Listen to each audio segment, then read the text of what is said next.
ذرا توجہ فرمائیے. حضرت خالد بن ولید کا نام سنا ہے؟ یہ سیف اللہ ہے، اللہ کی تلوار. حضرت خالد بن ولید نے اپنی بیوی کو طلاق دے دی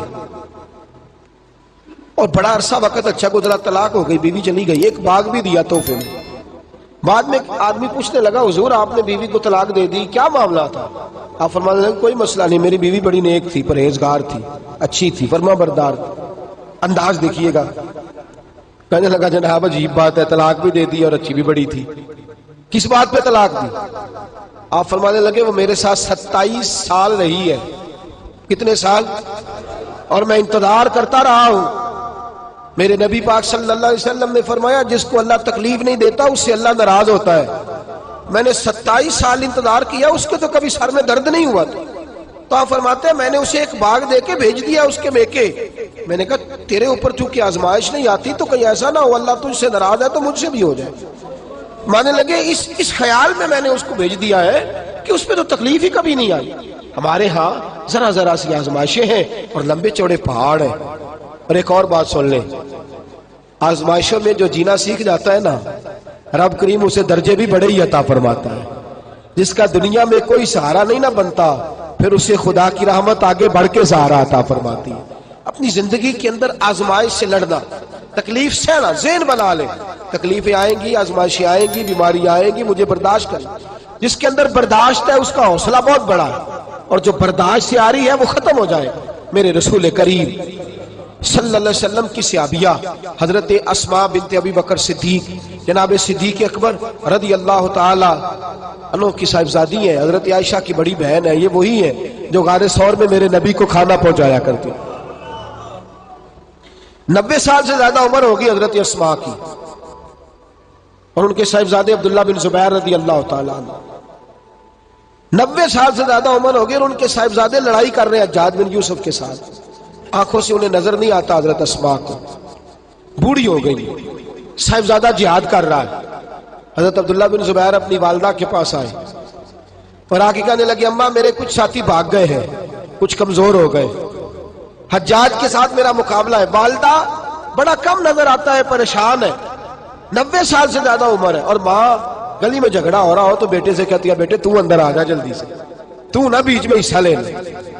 والدہ سے آ کے پوچھتے ہیں اماں میں کیا کروں، حجاج کے خلاف لڑ رہا ہوں، بہت سارے ساتھی کچھ چلے گئے ہیں ڈر کے، کچھ جو ہے وہ کمزور پڑ گئے، کچھ نے وہ بزدل نہیں ہے، وہ کمزور نہیں، لیکن انہوں نے حکمت سمجھی ہے تھوڑی دیر کے لیے چلا جانا. ماں کہنے لگی بیٹے پہلے تو یہ بتا کہ تو حق پہ ہے کہ نہیں، دولت کے لیے تو نہیں لڑ رہا، اقتدار کے لیے تو نہیں لڑ رہا. کہنے لگی اماں قسم اللہ کی عزت کی میں حق پہ ہوں، میں فکر امام حسین کا وارث ہوں، میں ظالموں سے لڑ رہا ہوں. تو ماں کہنے لگی بیٹے جا. پھر والدہ کہنے لگی جا میرا بیٹا اور جا کے اس کے ساتھ لڑائی کر، اگر تو فتح یاب ہو گیا تو میں شکر ادا کروں گی، اور اگر تو شہید ہو گیا تو میں قیامت میں تیرے اوپر فخر کروں گی. تو کہنے لگے اماں وہ بڑے ظالم ہے، بوڑھی ماں کا حوصلہ دیکھ، وہ بڑے ظالم ہے، وہ تو مسلح کر دیتے ہیں، ناک کان گلا کاٹ دیتے ہیں، اتنا سخت میرا دشمن ہے. والدہ کہہ رہی ہے بیٹے سے، 90 سال کی بوڑھی اماں کہتی ہے بیٹا بکری کو ذبح ہوتے وقت تکلیف ہوتی ہے، کھال اترتے وقت تکلیف نہیں ہوتی. تکلیف تجھے ایک وقت ہوگی جب تیر لگے گا، جب تلوار لگے گی. ناک کان کاٹتے تجھے کیا تکلیف ہوگی، اللہ تجھے زیادہ اجر عطا فرمائے گا. جا مجھے بہادر کی ماں بننے کا شرف دے، بزدل کی ماں بننے کا شرف نہ دے. یہ دلیر ماں کا حوصلہ.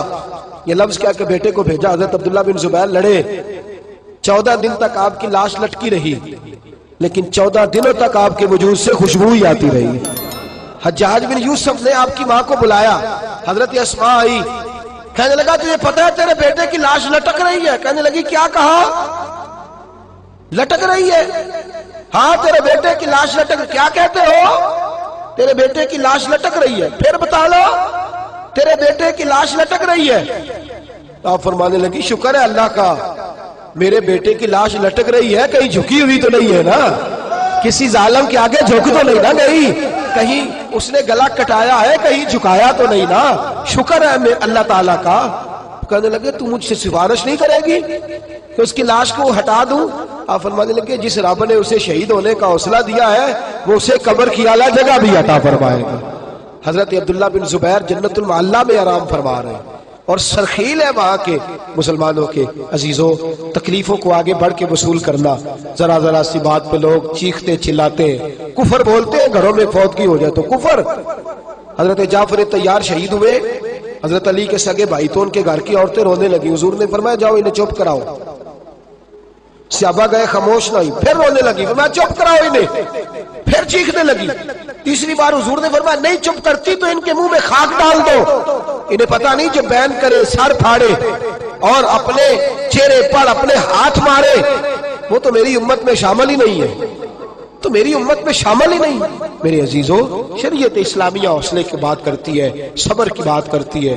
گھروں کے اندر ذرا ذرا سی بات پہ بے صبری کرنا، ذرا دو چار جملے بھی ہم ہضم نہیں کر سکتے، ایک بے رخی بھی ہم ہضم نہیں کر سکتے، تھوڑی دیر کے لیے بھی کوئی آنے والی تکلیف ہم برداشت نہیں کرتے۔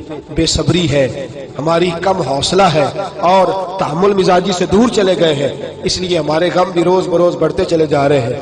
رب کائنات کی بارگاہ میں یہ التجا کیا کرے اللہ ہمیں حوصلے عطا فرمائے، اور ساتھ رب کریم ہمارے اوپر وہ والا فضل فرمائے اس طرح وہ اپنے نیک بندوں پر فضل فرماتا ہے، اور اللہ ہمیں حوصلے اور صبر کے ساتھ زندگی کے ایام گزارنے کی توفیق عطا فرمائے، ہمیشہ مدحت خیر الانام میں گزرے۔